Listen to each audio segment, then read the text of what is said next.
হসপিটালের করিডোরে মাথায় হাত রেখে নিশ্চুপ বসে আছে নুসরাত। ঘুমহীন রাত্রিযাপন করার ফল হিসেবে চোখের নিচে দাগ পড়েছে। ক্লান্ত শরীরটা বিছানার আরাম খুঁজছে। এর আগে এত ধকল সয়নি তার শরীর। মাথায় বিভিন্ন চিন্তা ঘুরপাক খাচ্ছে। সেই চিন্তার কোথাও নিজেকে নিয়ে ভাবনার ফুরসত নেই তার। ভাবনার সুতো কাটল ডাক্তারের পদচারণের শব্দে। নুসরাত হন্তদন্ত হয়ে উঠে দাঁড়াতেই মাথা ঘুরে উঠল। চোখের সামনে পৃথিবী ঘোলাটে হয়ে আসলো। কিছু ধরে নিজেকে সামলাবে সেই সময়টুকু পেল না। সেকেন্ড দুয়েকের ভেতর মাথা ঘুরিয়ে ধরাম করে মেঝেতে পড়ে গেল। চোখের সামনে তখন শুধু ভাসল মেয়েলি চিৎকার। স্যালাইন লাগিয়ে একটা রুমে শিফট করা হয়েছে নুসরাতকে। শরীরে 2 দিনের এত ধকল কুলিয়ে উঠতে পারেনি। সাথে গতকাল রাত থেকে না খাওয়া থাকায় এই অবস্থা তার। হাতে ক্যানোলা লাগানো স্যালাইন দেওয়া হচ্ছে। কিছু একটা বিড়বিড় করছে শুয়ে থেকে। ইসরাত দিক বিদিক খুঁজে পেল না। কি করবে এই মুহূর্তে? আহান এসেছে তার সাথে। শোয়েব সাহেব সৈয়দ সাহেব রাস্তায়। দুজনেই অসুস্থ। ওনারা বা এই অবস্থায় কি করতে পারবেন? ইরহামটার প্রয়োজন বোধ করল ইসরাত খুব করে। বেচারা নিজেই ইমার্জেন্সি ওয়ার্ডে ভর্তি। মুখের ভেতরে নল ঢুকিয়ে ভেতরের বিষ ওয়াশ করা হচ্ছে তার। হসপিটালের এই প্রান্ত হতে ওই প্রান্ত দৌড়াতে হলো একা একা। ভীষণ করে তার অনুভব হলো, আজ যদি একজন বড় ভাই থাকতো তাহলে এত স্ট্রেস নিতে হতো না। নাজমিন বেগম এর মধ্যে কেঁদে কেটে নিজে অসুস্থ হয়ে পড়েছেন। ইসরাত ঠেলে ধাক্কিয়ে তাকে সুরভির সাথে বাড়িতে পাঠিয়েছে। বলে দিয়েছে মেয়েটাকে বুঝিয়ে খেয়াল রাখার জন্য। শোয়েব সাহেব আর ঝর্ণা বেগম আসলেন দুপুর 12টার দিকে হসপিটালে। ভদ্রমহিলাকে দেখেই মনে হলো সুরভিকে সামনে পেলে কেটে কুটে টুকরো টুকরো করে দিতেন। হাউমাউ করে কেঁদে নীরব হসপিটাল আওয়াজে আওয়াজে ভরিয়ে দিলেন। ইসরাত বিরক্ত হলো ভীষণ। এমনিতেই 3 জনের ডাক্তারের সাথে কথা বলে সে কুলিয়ে উঠতে পারছে না।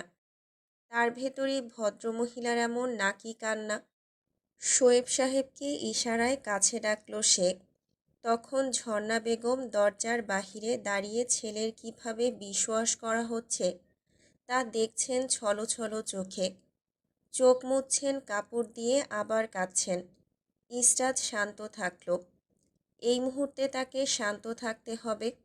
বলল, চাচ্চু। কণ্ঠস্বর রুদ্ধ হয়ে আসলো। শোয়েব সাহেব এক হাতে বুকে টেনে নিলেন তাকে। মাথায় পিঠে হাত বুলিয়ে দিলেন। বললেন, সব ঠিক হয়ে যাবে, চিন্তা করিস না। ইসরাতের কান্না আসলো ভীষণ করে।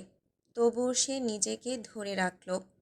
বুকে মাথা এলিয়ে দিয়ে বলল, আমরা নিজেদের প্রতি এত ব্যস্ত ছিলাম যে সুরভি মেয়েটার দিকে ধ্যান দেওয়ার সময়ই পাইনি। ওর বর্তমান অবস্থা ভীষণ খারাপ। ওকে যত তাড়াতাড়ি পারো সাইকোলজিস্টের কাছে পাঠানোর ব্যবস্থা করো। তুমি ওর জন্য ডাক্তার ঠিক করে নিয়মিত ওকে ওখানে কাউন্সিলিংয়ের জন্য পাঠাও। এই মুহূর্তে বৌমাকে ওর দিকে মোটেও ভিড়তে দেবে না। কখন আক্রমণাত্মক হয়ে বৌমা হামলা করে বসেন কে জানে। এদিকটা আমি সামলে নেব। ছোট আম্মুকে বলো আমাদের বাড়িতে যেতে। আর থেমে গেল ইসরাত। টেনে শ্বাস নিল। বলল, ছোট চাচ্চুকে এখানে পাঠিয়ে দিও। ওনাকে আমার এই মুহূর্তে ভীষণ প্রয়োজন। শোয়েব সাহেব ইসরাতের মাথায় হাত বুলিয়ে দিলেন। ইসরাতের কথা মতো ঝর্ণা বেগমকে অনেক কষ্টে বুঝিয়ে সুঝিয়ে নিয়ে গেলেন বাড়িতে। অতপর সৈয়দ সাহেব আসলেন তারা এখান থেকে যাওয়ার 10 মিনিট পর। জানা গেল অফিস থেকে এসেছেন। যখনই শুনেছে বড় ভাইয়ের অসুস্থতার কথা, কিন্তু এসে দেখলেন একজন রোগীর সাথে আরও 2 জন রোগী এসে জুটেছে। 12/9/2025 শুক্রবার। গতকাল ইরহামকে আইসিইউতে নেওয়া হয়েছে। শ্বাস প্রশ্বাসে চলাচলের গতি ধীর হওয়ায় মুখে অক্সিজেন মাস্ক লাগানো তার। সজ্ঞানে এসেছে একটু আগেই। চোখ খোলার পর ঝর্ণা বেগমকে যখন দেখল তখন বিবর্ণ হয়ে যাওয়া ফ্যাকাশে মুখ নিয়েও হাসল সামান্য। তা দেখে ঝর্ণা বেগমের মাতৃহৃদয় কেঁপে উঠল হাহাকার করে। দুই হাতের মধ্যে ছেলেকে ধরে নিতে চাইলেন, পারলেন না। ইরহাম হাসল আবারও। কাঁদো কাঁদো স্বরে ঝর্ণা বেগম জিজ্ঞেস করলেন, কি অবস্থা করেছিস নিজের? কেউ এমনটা করে? ইরহাম উত্তর দিল না সেই কথার, ডাকল তার স্বরে, আম্মু। ঝর্ণা বেগম চোখের পানি মুছলেন আলগোছে। হ্যাঁ বল, কি হয়েছে? সুরভিকে তুমি কিছু বলেছ? ঝর্ণা বেগম ছেলের দিকে তাকালেন অবিশ্বাস্য চোখে। যে মেয়েটা বিষ দিয়েছে সেই মেয়ের কথা জিজ্ঞেস করছে তার ছেলে। রাগ ক্ষোভ দুটোই চোখ মুখে ফুটে উঠল। বলে উঠলেন, এখনও কিছু বলিনি, তবে বলবো। ইরহাম নিজের স্যালাইন লাগানো হাত দিয়ে চেপে ধরল মায়ের দুটো শীর্ণ শুভ্র রঙের হাত। টান পড়ল ক্যানুলায়, তবুও টু শব্দটি করল না সে। নির্নিমেষ অনেকক্ষণ চেয়ে থেকে আস্তে ধীরে বলল, সুরভিকে তুমি কিচ্ছু বলবে না আম্মু? ঝর্ণা বেগমের চোখ দুটো ছলছল করল। ইরহামের কথা কর্ণপাত করলেন না। অশ্রুসিক্ত কণ্ঠে বললেন, বলবো, 100 বার বলবো। আম্মু, ওকে কিছু বলার অধিকার তোমাদের নেই। ঝর্ণা বেগম ছেলের মুখের দিকে তাকিয়ে রইলেন। ইরহাম কথা বলার জন্য অনেক আগেই অক্সিজেন মাস্ক খুলে রেখেছে। বললেন, কেন বলবো না? ও তোমায় বিষ দিয়েছে। তোমার কিছু হয়ে গেলে আমার কি হতো? তুমি আমার বেঁচে থাকার একমাত্র অবলম্বন। তুমি ছাড়া আমার কেউ নেই এই পৃথিবীতে। আমার তো কিছু হয়নি আম্মু, তুমি কিছু বলবে না ওকে? শুনবে আমার কথা? অভিমান নিয়ে কিছুক্ষণ তাকিয়ে রইলেন ঝর্ণা বেগম ছেলের দিকে। উঠে দাঁড়ালেন, বললেন, বলবো না কিছু তোর প্রিয় সুরভিকে। চলে যেতে নিলে হাতে টান পড়ল সামান্য। রুগ্ন হাতে চেপে ধরেছে ইরহাম মায়ের হাতটা। চাইলেই ছাড়ানো যাবে, তবুও দাঁড়িয়ে পড়লেন তিনি। ঘাড় ঘুরিয়ে তাকাতেই ইরহাম ইশারায় কাছে ডাকল তাকে। বলল, কাছে আসো আম্মু, একটা সিক্রেট বলি। ঝর্ণা বেগম ফিরে আসলেন আবারও। ছেলে কি বলে শোনার আশায়। কান পাতিয়ে ঝুঁকে আসতেই ইরহাম ফিসফিস করে বলল, আমি তোমাকে সুরভির থেকেও বেশি ভালোবাসি আম্মু। শুনেছ তুমি? আমি তোমাকে পৃথিবীর সব কিছুর ঊর্ধ্বে ভালোবাসি। তুমি আমাকে যতটা ভালোবাসো তার থেকে কিছুটা কম ভালোবাসি। ঝর্ণা বেগম চট করে প্রশ্ন ছুড়ে দিলেন, আর সুরভিকে? ইরহাম মায়ের গালে সামান্য উঁচু হয়ে চুমু খেল, হাসল আবারও। বিগলিত কণ্ঠে বলল, তুমি বাবাকে যতটুকু ভালোবাসো আমিও সুরভিকে ততটুকুই ভালোবাসি। ঝর্ণা বেগম নাক ফুলিয়ে তাকালেন। চোখের পাপড়িগুলো নড়ল হয়তো সামান্য। অবলীলায় স্বীকারে আসলেন, আমি তোমার বাবাকে তোমার মতোই ভালোবাসি ইরহাম। ইরহাম আরাম করে শুয়ে পড়ল বেডে। বলল, সেটাই তো বললাম, তুমি আব্বুকে যতটা ভালোবাসো আমিও তোমাকে ততটাই ভালোবাসি। নুসরাত এসে প্রবেশ করল, হাতে স্যালাইন লাগানো। এক হাতে টানছে নিজের সাথে শ্বেতা। দূর হতে শুয়ে দেখল ইরহাম। ঠান্ডা রুমটায় বিপ বিপ করে আওয়াজ হচ্ছে। মনিটরে দেখা যাচ্ছে শ্বাস চলাচলের স্থিরতা। দাঁড়িয়ে থেকে দেখল ইরহামের চেহারাটা। কেমন করে চেয়ে আছে ছেলেটা দূর থেকেই তার দিকে। প্রথমেই জিজ্ঞেস করল ইরহাম, কিছু বলেছিস সুরভিকে? নুসরাত কথা বলল না। চুপচাপ চেয়ে রইল ঘাড় বাঁকিয়ে ইরহামের দিকে। ইরহাম জায়গা করে দিয়ে সামান্য সরল ওপাশে। ব্যথা পেল হাতে। মুখ কুঁচকে ব্যথাতুর শব্দ বের করল। নুসরাতকে তখনও অশরীরীর মতো তার দিকে একভাবে তাকিয়ে থাকতে দেখে নিজের পাশের জায়গা দেখিয়ে বলল, বস। বসল না, দাঁড়িয়ে রইল। ইরহাম টেনে শ্বাস ফেলল। বুকের ভেতর দলা পাকানো কথাগুলো গিলে নিল কোনো রকমে। বলল, স্ট্যাচু অফ লিবার্টি হয়ে গেলি দেখি, সমস্যা কি? এমন ঘুরছিস কেন আমায়? নুসরাত বসল ইরহামের কাজ ঘেঁষে শব্দ করে। ইরহাম কালো মুখটা দেখে ঠাট্টা করল। কেঁদেছিস আমার জন্য? নুসরাতের রুড উত্তর, না। রাগ করেছিস আমার উপর? না। হাতে কি লাগিয়েছিস ওটা? স্যালাইন। শরীর খারাপ তোর? হ্যাঁ। তাহলে রেস্ট নিতি। এত কষ্ট করে আসলি কেন? আমার ইচ্ছা। ইরহাম মাথা দোলালো। আবার জিজ্ঞেস করল, সুরভির সাথে কথা বলা বাদ দিয়ে দিয়েছিস? হ্যাঁ। কেন? আমার ব্যক্তিগত বিষয়। ইরহাম উঠে বসার চেষ্টা করল, পারল না, ব্যর্থ হলো। নুসরাত দেখল তবুও ভাবশূন্য চেহারা নিয়ে তাকিয়ে রইল। হাসল ছেলেটা। বলল, কি রাগ রে তোর নুসরাত? এত রাগ কেন তোর? আমি রাগ করি না। আসলেই? প্রশ্ন ছুড়ে দিয়ে তাকিয়ে রইল নুসরাতের দিকে সে। নুসরাত উত্তর দিল না, প্রয়োজনবোধ মনে করল না। ইরহাম আবার বলল, আমি জানতাম বিষ ছিল খাবারে, তবুও খেয়েছিস? হ্যাঁ। কেন? ওর ক্ষোভটা আমার উপর থেকে মিটাতে চেয়েছিলাম।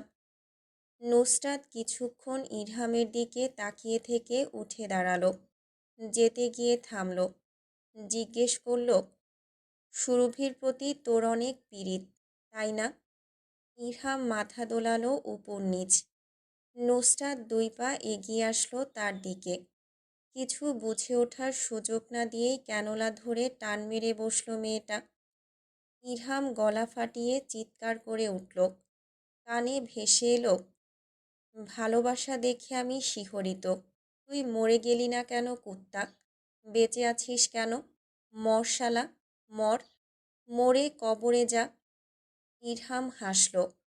হাতে চিনচিন ব্যথা করছে, তবুও ঠোঁট থেকে হাসি সরছে না।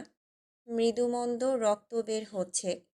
বিগলিত কণ্ঠে বলল, আমি তোর থেকে 13 দিনের বড়, সম্মান দে শালি।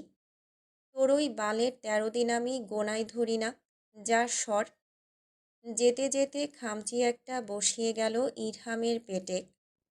এরপর ইসরাত আর আহান দুজনেই ভেতরে প্রবেশ করে ফ্যাঁ ফ্যাঁ করে কান্না জুড়ে দিল। আহান নাক মুছল টিস্যু দিয়ে। কথা বলতে গিয়ে নাক দিয়ে সর্দি বের হয়ে গেল। তা দেখে ইরহাম বলল, আগে নাক পরিষ্কার করে আয়, পরে কথা বলিস। খবিশের মতো গোদগোদ করিস না। আহান তা শুনেও কাঁদল। ইরহাম অবাক হয়ে জানতে চাইল, কী রে, কাঁদছিস কেন? আমি তো মরিনি, বেঁচে আছি। আহান নাক টানতে টানতে বলল, আমি তার জন্য কাঁদছি না। ইসরাত তড়াক করে জিজ্ঞেস করল, তাহলে কেন কাঁদছিস? আহানের নিরুদ্বেগ কণ্ঠস্বর পুরো রুমে ভাসল। কাদো কাদো আওয়াজ, সাথে নাক টানারও শব্দ ভাসল। ভাইয়াকে সুস্থ দেখে খুশিতে আমার কান্না পাচ্ছে। কথাটা শেষ করে নাক মুছা টিস্যু দিয়ে চোখ মুছে নিয়ে কেঁদে ফেলল। ইরহাম আর ইসরাত দুজনে দুজনের মুখ চাওয়াচাই করল। অতপর তাদের হাসির দমকে কেঁপে উঠল পুরো আইসিইউ রুম। আহান আর ইসরাত যাওয়ার পর আর কাউকে ঢুকতে দেওয়া হলো না ভেতরে। রোগী রেস্ট নেবে বলে ইঞ্জেকশন পুশ করা হলো তাকে। সুরভি তখনও বাহিরে দাঁড়িয়ে আছে অধীর আগ্রহে। কখন সন্ধ্যা 6টা বাজবে, কখন সে ভেতরে যাবে সেই আশা নিয়ে। সারাদিন কাটল তার উদ্বেগ নিয়ে। সন্ধ্যা 6টা বাজতেই তৎপর হলো তার সমগ্র হৃদয়। ইরহাম তখনও ঘুমিয়ে, তাই নার্সরা ভেতরে প্রবেশ করতে দিল না। রোগীকে সন্ধ্যা 6টা থেকে 7টা পর্যন্ত দেখার সময় এর ভেতরে সবাই দেখবে। নুসরাত চুপচাপ দূরে পায়ের উপর পা তুলে বসে আছে। সুরভি একবার এসে বলতে চাইল তাকে ভেতরে ঢুকতে দিচ্ছে না, কিন্তু নুসরাতের রক্তিম চোখ দুটো দেখে কিছুই বলতে পারল না। চুপচাপ ফিরে গেল আবার দরজার সামনে। ঘড়ির কাঁটায় তখন 6টা 40 বাজছে। একজন নার্স এসে বললেন, আপনাকে ভেতরে যেতে বলেছেন রোগী। দ্রুত পদক্ষেপে ট্রান্সপারেন্ট দরজা ঠেলে দিয়ে ভেতরে ঢুকতে গিয়ে নিজেকে থামিয়ে নিল সুরভি। দাঁড়িয়ে টেনে শ্বাস ফেলল। আস্তে ধীরে পা ফেলল সম্মুখে। দরজা খুলল ধীরস্থির ভঙ্গিতে। চোখ বন্ধ করে শুয়ে আছে ইরহাম। সুরভি এগিয়ে যেতে যেতে ডাকল, ইরহাম, জেগে আছো? চোখ খুলে তাকালো না ছেলেটা। নীরবে শুয়ে রইল। সুরভি মাথা উঁচিয়ে তাকাতেই দেখল নিভু নিভু চোখগুলো মেলে তাকিয়ে ওকেই দেখছে। সবুজ বাদামির মিশ্রণের গভীর চোখ দুটো নিষ্প্রাণ হয়ে আছে। কেমন করে তাকিয়ে আছে তার দিকে। সুরভির বুকটা কাঁপে, অন্তরাত্মা লাফিয়ে ওঠে। বিছানায় শোয়ারত মানবটার ভেতরে যেন প্রাণ নেই, আগের চঞ্চলতা নেই, কেমন নিষ্ক্রিয় হয়ে গেছে। ইরহাম সামান্য হাসে, ডাকে, ফক্সগ্লোভ আমার। সুরভি মাথা উঁচিয়ে তাকায় না চাইতেও, ডাকে সাড়া দেয়। ইরহাম হাসে আবারও, নিষ্প্রাণ তার সেই হাসি। সুরভিকে নিজের আরও কাছে ডাকে ইশারায়। সে ঝুঁকে আসতেই আবেদনময়ী গলায় অবুঝের মতো করে বলল, may I kiss you once, please? না করবে না? সুরভি ঝুঁকে থাকলো ওভাবেই ইরহামের দিকে। কিছু বলার জন্য পুরো ঠোঁটজোড়া ফাঁক করতেই ইরহাম নিজের পুরন্ত ঠোঁটের ভাঁজে পুরে নিল রমণীর সূক্ষ্ম ঠোঁটজোড়া। অনুমতি চাইলেও অনুমতি পাওয়ার তোয়াক্কা করল না। তৃষ্ণার্ত চাতকের ন্যায় আঁকড়ে ধরল রমণীর ওষ্ঠপুট। কোনো এক ঘোরের মধ্যে ডুবে রইল সে। অধরের ভাঁজে সময় নিয়ে বিরাজ চলল তার। ফক্সগ্লোভ তখনও চুপচাপ তাকিয়ে। ইরহামের করা কাণ্ডে নিষ্প্রাণ তার বদন। যতক্ষণ মানবের বিরাজ চলল তার ওষ্ঠপুট জুড়ে, ততক্ষণ নির্জীব নিস্তব্ধ উদ্বেগহীন বসে রইল একই জায়গায় একইভাবে। 13/9/2025 শনিবার। ইসরাতের কথা মতোই সুরভিকে দেখানোর জন্য একজন সাইকোলজিস্টের অ্যাপয়েন্টমেন্ট নিয়েছেন শোয়েব সাহেব। আজ সকাল 10টা থেকে তাদের সেশন শুরু। সুরভিকে তার শ্বশুরমশাই 9টা 50 এনে দিয়ে গেছেন সাইকোলজিস্টের বাসভবনে একদম। দোতলার ঘরটায় পৌঁছে দিয়ে হসপিটালে গেলেন শোয়েব সাহেব। বড় চারকোণাকৃতির একটা রুম। বাতাস বইছে খুব হালকা। ঘরটা তেমন আলোময় নয়, সামান্য অন্ধকার। ঘরের চার কোণে 4টা মাঝারি আকৃতির প্ল্যান্ট। সেগুলোর পাতা বাতাসে উঠছে। ঘরে একদম মধ্যিখানে ডিবান, কাউচ আর 2টো সোফা। মাঝখানে মিনি সেন্টার টেবিল। বড় জানালায় বাদামি আর সাদা মিশ্রণের পর্দা, যা প্রাকৃতিক বাতাসে দুলছে উঠছে। সুরভি চোখ ঘুরিয়ে ঘুরিয়ে পুরো ঘরটা অবলোকন করল। মুখের ভাবগতি স্বাভাবিক। 4 দিন পূর্বে করা ঘটনায় মুখে কোনো অপরাধবোধের ছাপ নেই, কেমন আগের মতোই নির্জীব আছে। মোহাম্মদ রায়হান কবির, সাইকোলজি স্পেশালিস্ট, তার কাছেই আজ সুরভি এসেছে। ভদ্রলোক শুভ্র চেহারার মেয়েটাকে একবার দেখে নিয়ে সামনের সোফায় বসলেন। জিজ্ঞেস করলেন আদুরে ভাব নিয়ে, নাম কি তোমার? সুরভি সময় নিল না, 1 সেকেন্ডেই উত্তর দিল, সুরভি শিকদার। তা আজ এখানে তুমি কেন এসেছো তার কারণ জানো? সুরভি আগের মতো গম্ভীর গলায় উত্তর দিল, জি জানি। বলো তো কী কারণ? এবার একটু সময়ের জন্য তার ভাবনাদয়ে খেলে গেল চিন্তা। সময় নিল সে। জিভ দিয়ে ঠোঁট ভিজিয়ে নিয়ে বলে উঠল, আমি ডিপ্রেশনে ভুগছি। রায়হান কবির নিজের গম্ভীর মুখে হাত ঠেকালেন। বললেন, তুমি মানো তুমি ডিপ্রেশনে ভুগছ? সুরভির নির্লিপ্ত স্বর, জি। তার কারণ কি? পরপর প্রশ্নের উত্তর দুই পাশে মাথা দুলিয়ে নির্বিকার চিত্তে আসলো, জানি না। আচ্ছা, না জানলে আর কি করার? ভদ্রলোক থামলেন। সরাসরি তাকালেন সুরভির দিকে। নিজের বুদ্ধিদীপ্ত চোখগুলো দিয়ে দেখলেন মায়াবী মেয়েটাকে। বললেন, তুমি এই মুহূর্তে কি কি অনুভব করছো? সবচেয়ে বেশি কোনটা? রাগ, দুঃখ, ভয় নাকি হতাশা? সুরভি সময় নিয়ে বলল, দুঃখ। কেন? চেহারার ভাবগতি স্বাভাবিক রেখে উত্তর দিল, ইরহামকে আমি মারতে চাইনি, বিষ দিতে চাইনি। তারপরও কিভাবে কিভাবে যেন ব্যাপারটা হয়ে গিয়েছে আমার দ্বারা। রায়হান কবির অবাক হওয়ার নাটক করলেন। অত্যাশ্চর্য কণ্ঠে জিজ্ঞেস করলেন, তুমি কাকে বিষ দিয়েছ? আমার স্বামীকে। রায়হান কবির হাসলেন মৃদু। ধীরে ধীরে আগালেন এবার ঘটনা প্রবাহের দিকে। কোন কারণে বিষ দিয়েছ তাকে? সে কি তোমাকে শারীরিক নির্যাতন করত? না, শারীরিক নির্যাতন কখনো করেনি।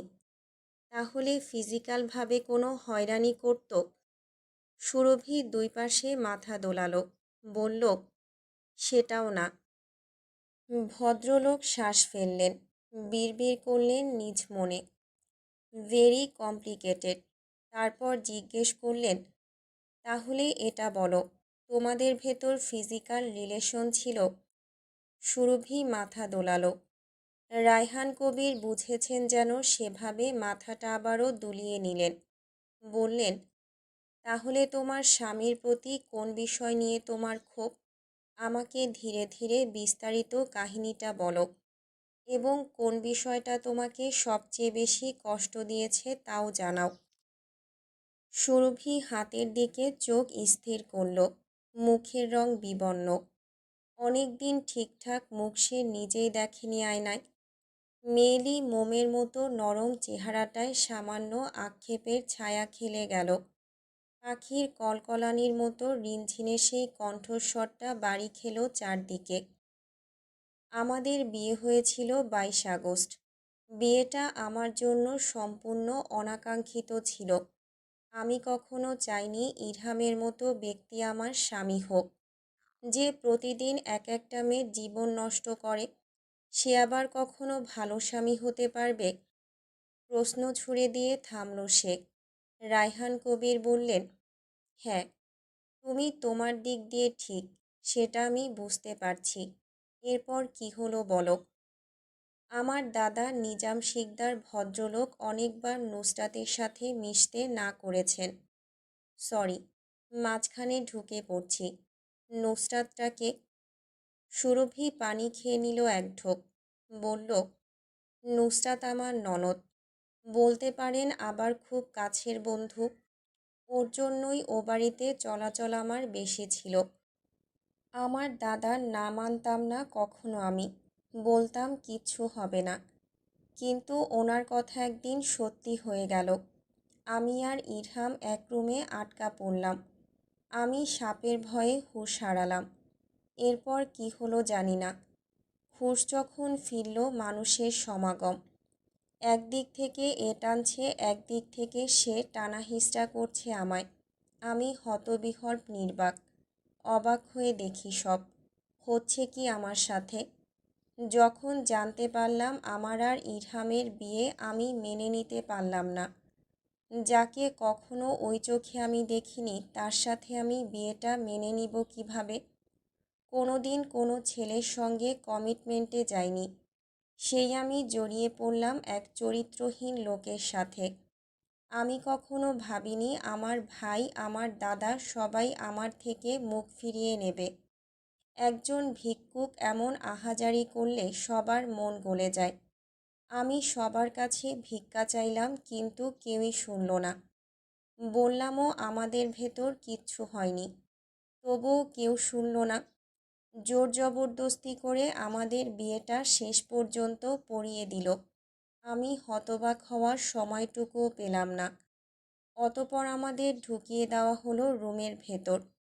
সেদিন রাতে আমি ভেবেছিলাম ইরহাম আমার সাথে জোর জবরদস্তি করবে, কিন্তু আমাকে অবাক করে দিয়ে ও কোনো রিয়্যাক্ট করলো না।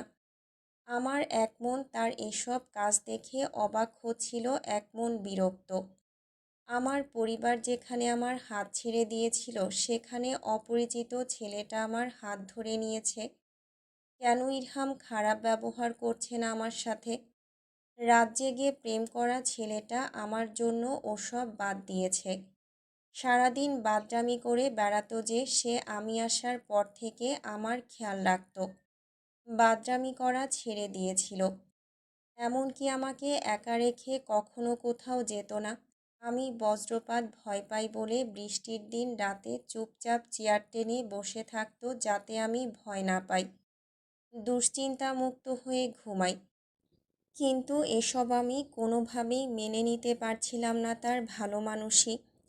তাই ওর সাথে খারাপ ব্যবহার করতে শুরু করলাম আরও বেশি। কিন্তু ও সবসময় সবটা মানিয়ে নিত। এই যে আমারই এখনকার চেহারা, যে কেউ ভালো করে তাকালে ভয় পাবে। সেদিন আমার ননাস প্লাস যা নিজেও আমাকে দেখে ভয় পেয়ে গিয়েছিল। সেটা আমি নিজেও উপলব্ধি করতে পেরেছি। আমাকে তারা ভয় পাচ্ছে। আমার পরিবার যখন আমার সাথে থাকার কথা ছিল তখন আমার হাত তারা ছেড়ে দিয়েছিল। সেই কারণে আমি আক্রমণাত্মক ইরহামের দিকে হয়ে গেছি। ইরহামের জন্য সব কিছু হয়েছে আমার মন বলতো। ওর উপরেই সব কিছু রাগ গিয়ে পড়তো। তাই শেষ কদিন ধরে আমি ভাবছিলাম কি করা যায়। একবার মন বলছিল ইরহামের কোনো ভুল নেই, সে চমৎকার একজন মানুষ, তার সাথে অনায়াসে আরও 2 যুগ সাংসারিক জীবন কাটিয়ে দেওয়া যাবে। একবার অন্য কিছু মন বলছিল। যেদিন এই ভাবনা আসে এর পরের দিন আমাদের রোজকার ঝগড়াঝাটি দেখে ওর পরিবার আমাদের সেপারেশনের কথা বলল, কিন্তু ও মানল না। সোজা গলায় বলল সেপারেশনে যাবে না। এই নিয়ে আমাদের ঝামেলা হলো রাতে। সেই ঝামেলার ভেতর অনাকাঙ্ক্ষিত একটা ঘটনা ঘটে গেল। রায়হান কবির মনোযোগ দিয়ে কথা শুনছিলেন। সুরভিকে থেমে যেতে দেখে জিজ্ঞেস করলেন, কোন ঘটনা? সেদিন রাতে ইরহাম আমার কাছাকাছি এসেছিল। রায়হান কবির জানতে চাইল, তোমার সাথে কোনো প্রকার জোর জবরদস্তি করেছিল? না, আমি মানা করতে চেয়েছিলাম কিন্তু সম্ভব হয়ে ওঠেনি। এটা তোমাকে সবথেকে বেশি কষ্ট দিয়েছে? সুরভি বাক্য ব্যয় করল না, মাথা দোলালো শুধু। রায়হান কবির জিজ্ঞেস করলেন, নিজেকে নিয়ে কী ধরনের চিন্তা আসে তোমার ভেতরে? কোনো চিন্তাই আসে না এখন আর। রাগ হলে কী করো তুমি? ইরহামকে থাপ্পড় মেরে দিই। এর বিপরীতে সে কখনো ঘুরিয়ে থাপ্পড় মেরেছে? না, ও আমাকে মারেনি এখনো পর্যন্ত। বিয়ের রাতে দুটো থাপ্পড় খেয়েছিল, তা চেপে গেল অনায়াসেই সুরভি। রায়হান কবির জিজ্ঞেস করলেন, আগে এমন ট্রমার সম্মুখীন হয়েছিলে কখনো? কখনো হইনি। তোমার পরিবারের সাথে সম্পর্ক এখন কেমন? প্রায় ভঙ্গুর দশা। যা বলেছিলাম তখন। বিয়ের পর আর কখনো দেখা হয়নি তাদের সাথে? না। তুমি দেখা করার চেষ্টা করনি? না। যারা আমাকে বিশ্বাস করে না তাদের সাথে দেখা করার প্রয়োজন বোধ আমি মনে করি না। তুমি ইরহামকে বিষ দিয়েছিলে কেন তাহলে? আমি তো ভেবেছি ওদের কাছে ফিরে যাওয়ার জন্য। সুরভি চুপ করে বসে রইল। উত্তর খুঁজে পেল না সে। রায়হান কবির বললেন, নিজের পাশে এখন ভরসাযোগ্য কে আছে? তার উত্তর ভেসে এলো, ইরহাম। ওকে তো বিষ দিয়েছ, তাহলে ও কেন তোমাকে নিজের পাশে রাখবে? নিজের কথায় অটুট থাকলো সে। তেজ নিয়ে বলল, ও আমাকে রাখবে। হাসলেন রায়হান কবির। হাতের ফোনটা টেবিলের উপর রাখলেন। ফোনের ওপাশের ব্যক্তি হাসছে নৈশব্দে। জিজ্ঞেস করলেন, এখন তুমি কি চাও সুরভি? ইরহামের কাছে থাকতে চাও নাকি সেপারেশনে যেতে চাও? ঘড়ির কাঁটায় টিকটিক করে 11টা বাজছে। বাতাস বইছে রুমটায়। সোনালি সূর্যটা আলো ছড়াচ্ছে দীপ্তির সাথে। সুরভি এখনও সেই প্রশ্নের উত্তর দেয়নি। হাওয়া এসে উড়িয়ে দিল পর্দা। বাহিরে গাছগুলো নড়ে উঠল। তার সাথে ভেসে এলো ভেতরে বসারত রমণীর কলকলে স্বর। আমি এখন ইরহামের সাথে থাকতে চাই। কেন? ও আমাকে সবার থেকে বেশি বিশ্বাস করে। শুধু বিশ্বাস করে বলে? প্রশ্ন ছুড়ে দিলেন রায়হান কবির। সুরভি হাতের উপর থেকে চোখ সরালো, সরাসরি তাকালো ডাক্তারের দিকে। মুখ ফসকে মনের কথা বাহিরে বেরিয়ে আসলো। ভালোবাসে। আকাশে হলদেটে আলো খেলা করছে, কখনো তা হলুদ হচ্ছে তো কখনো কমলা। মাগরিবের আজান পড়বে একটু পর। পর্দাগুলো আঁকাবাঁকা হয়ে উঠছে বাতাসের ঝাপটায়। নিরবিচ্ছিন্ন পরিবেশে একফালি মিয়ানো রোদ এসে খেলা করছে সাদা সিঙ্গেল বেডটার উপর। নুসরাত শুয়ে শুয়ে চুপচাপ দেখছে বাহিরের পরিবেশ। নিজের উপর রাগ উঠছে তার ভীষণ। কেন সেদিন ডিভোর্স পেপারে সাইন করতে গিয়ে এমন বেগ পোহাতে হয়েছিল? কোনো কারণ নেই। কারণহীন একটা কাজ করায় এখন নিজেই নিজের কাছে ছোট হচ্ছে। আত্মগ্লানি এসে চেপে ধরছে তাকে। আপেলে কামড় বসালো একটা। চিন্তারা একসাথে এসেছে দলবদ্ধভাবে। নুসরাত সেসব ভাবতে চাইল না। যা হয়ে গিয়েছে তা হোক। এখন দেখার পালা সামনে কি হয়। আকস্মিক তার শরীর বেয়ে খেলা করে গেল একটা ঝাঁকুনি। সেই ঝাঁকুনির সাথে তার মনে পড়ল কি বৃষ্টিভাবে সে কেঁদেছিল নাকি কান্না। ইরহাম ইসরাত ছাড়া আর কেউ দেখেনি তো সেই কান্না। মনে প্রশ্নের উদয় হলো। আবারও বিরক্তিতে তেতো হয়ে আসলো জিভের ডগা। ছ্যা, এই কাজ করেছে সে। ভুলে যেতে চাইল ব্যাপারটা, কিন্তু মন বারংবার ভুলে যেতে চাওয়া কথাটা এনে সামনে রাখল। মনে করিয়ে দিল সে কি কি কাণ্ড করেছে এই 2 দিনে। নিজেকে নিজেই ভৎসনা করল। ছি, নিব্বি একটা। গালে হাত ঠেকিয়ে তাকিয়ে রইল বাহিরের দিকে। থাই গ্লাসের সামনে পর্দা উঠছে। নুসরাত আরেক কামড় বসালো আপেলে। চোখের দৃষ্টি সংকীর্ণ হয়ে আসলো। বাহিরের দিকে তাকিয়ে রইল অনেক সময় নিয়ে। বিড়বিড় করল কিছু একটা। মাত্রই আজান দিয়েছে মাগরিবের। নাসির সাহেব সুস্থ এখন। আরও 2 দিন ডাক্তার বলেছে অবজারভেশনে রাখবে তাকে। এখান থেকে 16 তারিখে ছাড়বে। এই 4 দিনে নুসরাতের সাথে তার দেখা হয়নি বললেই চলে। আজ সন্ধ্যাবেলা তাকে ছাড়া হয়েছে। এই 3 দিনে তার শরীরে 3টা স্যালাইন পুশ করা হয়েছে। আগের তুলনায় শরীর এখন ভালো। নাসির সাহেব জায়নামাজ বিছিয়ে নিয়ে দাঁড়ালেন এক পাশে। ইসরাত অজু পরে বের হয়েছিল। বাবাকে নামাজে দাঁড়াতে দেখে বাঁ পাশে এসে দাঁড়ালো। অতঃপর দুজনে মনোযোগী হলো নামাজে। নুসরাত দরজা ঠেলে ভেতরে ঢুকতেই এই অবস্থা দেখল। অজু করে এসেছিল সে। বগল দাবা ছিল জায়নামাজ। আলগোছে বাবার ডান পাশে তা বিছিয়ে দিল সে। নাসির সাহেব নামাজ শেষে 2 পাশে যখন সালাম ফিরালেন, তখন 2 মেয়েকে দেখে হাসলেন সামান্য। 2 হাত তুলে দোয়া করলেন রবের নিকট, তারপর উঠে গেলেন। জায়নামাজ ভাঁজ করে রেখে নিজের বরাদ্দকৃত জায়গায় শুয়ে পড়লেন। ইসরাত নামাজ শেষে উঠে কিছুক্ষণ পায়চারি করল এদিক সেদিক। চোখ উল্টে নুসরাতের কাণ্ড দেখছিল সাথে। মেয়েটা উঠে বাবার কাছে যাচ্ছে। হাঁটু গেড়ে বসে মাথা নিচের দিকে রেখে কথা সাজাচ্ছে। হ্যাঁ, কথা সাজাচ্ছে সে। অতঃপর শান্ত অথচ গম্ভীর কণ্ঠ বাড়ি খেল ইসরাতের কানে। তড়াক করে বোনের পানে তাকালো। এটা নুসরাতের কথা বলার ধরন না। কথা বলার ধরন বদলেছে। যে কথা বলতে গেলেই হেসে গড়াগড়ি খেত, আজ হাসছে না একটুও। কথার এক একটা শব্দ বের হচ্ছে মেপে মেপে। কানের কাছে প্রতিধ্বনি হলো কিছু শব্দ। বদলে গেছে ও, পুরোপুরি বদলে গেছে। গত 2 দিনে তোমার বোনের মধ্যে বিরাট পরিবর্তন এসেছে। ইসরাতের বিশ্বাস করতে কষ্ট হলো। চোখের পাতা পড়তে ভুলে গেল। হাঁ করে ওদিকে তাকিয়ে থাকলো সে। নুসরাতের কথা তখনও গম গম করে ভাসছে পুরো রুমে। আব্বা, আমি কতটা ভয় পেয়ে গিয়েছিলাম আপনি জানেন।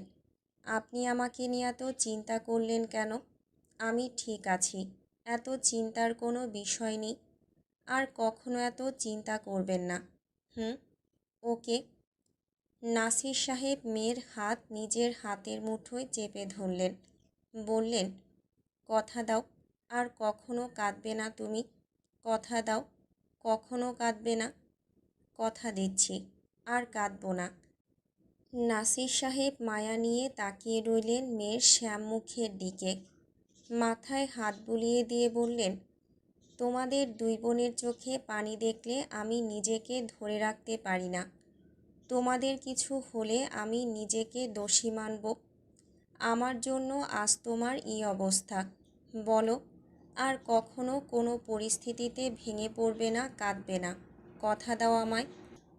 নুসরাত চুমু খেলো বাবার হাতের মুঠোয়। নির্বিকার মুখে তাকিয়ে থেকে বলল, আর কখনো কাঁদব না। ওই দিনের কান্নাই আমার শেষ কান্না আব্বা। কথা দিচ্ছি, আর কখনো কাঁদব না, ভেঙে পড়ব না। কথা দিচ্ছ? জি, কথা দিচ্ছি। নাসির সাহেব ইসরাতকে কাছে ডাকলেন। ইসরাত হাঁটু গেড়ে বসল নুসরাতের পাশে। নুসরাত একবার তার দিকে তাকালো। কেমন চোখের দৃষ্টি নিস্পৃহ। মেয়েদের মাথায় হাত বুলিয়ে দিলেন নাসির সাহেব। শরীর কাঁপছে ভদ্রলোকের। নুসরাত খেয়াল করল তা। আবারও চিন্তা করছেন হয়তো তাদের নিয়ে। এই বৃষ্টিমুখর দিনে ঘেমে নিয়ে একাকার হয়ে আছেন। নুসরাত গলা খাকারি দিল। বলল, আব্বা, আপনি আপনার জীবনে সবথেকে বড় ভুল কী করেছেন জানেন? নাসির সাহেব ভ্রু উঁচুতে তুলে জানতে চাইলেন, কি?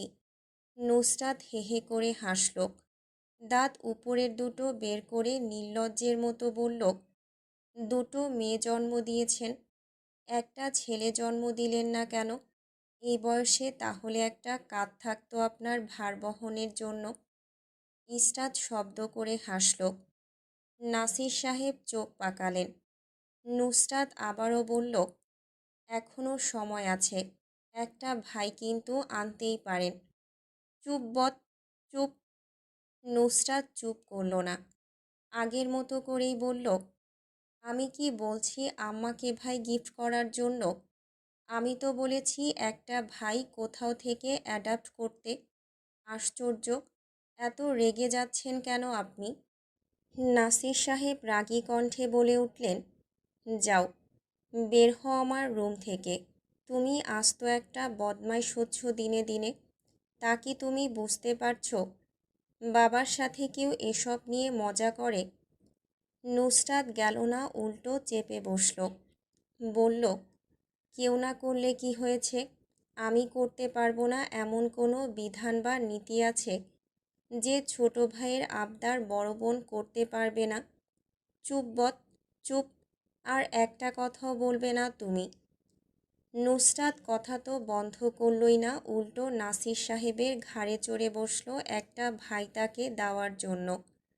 নাসির সাহেব চুপ চুপ বললেন সে শুনল না তা। ভদ্রলোক মেয়েদের জীবন নিয়ে চিন্তা ভাবনা বাদ দিলেন। তা দিতে হলো নুসরাতের কথায়। অতপর শক্ত আওয়াজে দুই মেয়েকে ধমকাতে ব্যস্ত হলেন, যাতে মুখ বন্ধ করে দুজনে। ইরহামের শরীরে ক্যানোলা লাগানো ছিল, হাতে স্যালাইন দেওয়া হচ্ছে। বিষ প্রয়োগ করার জন্য শরীরের শক্তি কমেছে অনেক। জ্ঞান ফেরার পর যখন সে বলল সুরভিকে কিছু না বলতে, তারপর কেউই কিছু বলেনি মেয়েটাকে। একজন সিস্টারকে সাথে করে নিয়ে এসে সে দাঁড়িয়েছিল নাসির সাহেবের রুমের সম্মুখে। সবাইকে কথা বলতে দেখে আবারও ফিরে যেতে চাইল ধীর পায়ে। তখন নাসির সাহেব তাকে খেয়াল করে হাঁক ছুড়লেন, ইরহাম। গলা উঁচিয়ে ডাক দিতেই নুসরাত ধমকে উঠল তাকে। গলার আওয়াজ ধিমি রাখুন আব্বা, এত জোরে চেঁচাচ্ছেন কেন আপনি? নাসির সাহেবকে ধমকে ধামকে ফিরে তাকালো ইরহামের দিকে। চেহারার উজ্জ্বলতা বেড়েছে মনে হলো ইরহামের তার কাছে। ভেতরে এসে বসতেই নাসির সাহেব বললেন, নাও, তোমার জন্য বড় ভাই এনে দিলাম। বড় ভাই লাগবে না, ছোট ভাই দরকার। নাসির সাহেব আগের মতোই বললেন, বড় ভাই হিসেবে ইরহামকে দিয়ে চালিয়ে নাও, আর ছোট ভাই হিসেবে আহানকে দিয়ে চালাও। আহানের নাম নিতেই আহান কোথা থেকে বাদরের মতো টপকে গেল হসপিটালে। হুলস্থুল বাঁধিয়ে দিয়ে দরজা দিয়ে ভেতরে প্রবেশ করল। সবাইকে বসে থাকতে দেখে আশাহত কণ্ঠে বলল, সবাই আমাকে ছেড়ে আলোচনায় বসে গেছে। ইস, আর একটু দেরি হলেই তো সব মিস করে ফেলতাম। আহানের কথায় বিশেষ ভাবাবেগ হলো না কারোর। আগের মতোই কথা বলায় ব্যস্ত হলো সবাই। সন্ধ্যা থেকে গভীর রাত নামা পর্যন্ত সবার ভেতর চলল নানা ধরনের আলোচনার সভা। চুগলখড়িও করল তারা সবাই মিলে। ইরহাম নিজের অসুস্থতা ভুলে লাফালো, নাচল। নুসরাতকে টেনে নিয়ে গেল নিজের সাথে কোমর দোলানোর জন্য। সময় যত বাড়ল ততই সকলে তাদের ভেতরে সকল দুঃখ হতাশা চাপা দিল ভেতরে। শুনশান কবরের মতো ঠান্ডা হসপিটালের ৩য় তলার ১১২ নম্বর রুম বানিয়ে দিল আড্ডাখানা। খোশগল্প চলল সারা রাত সবার ভেতর।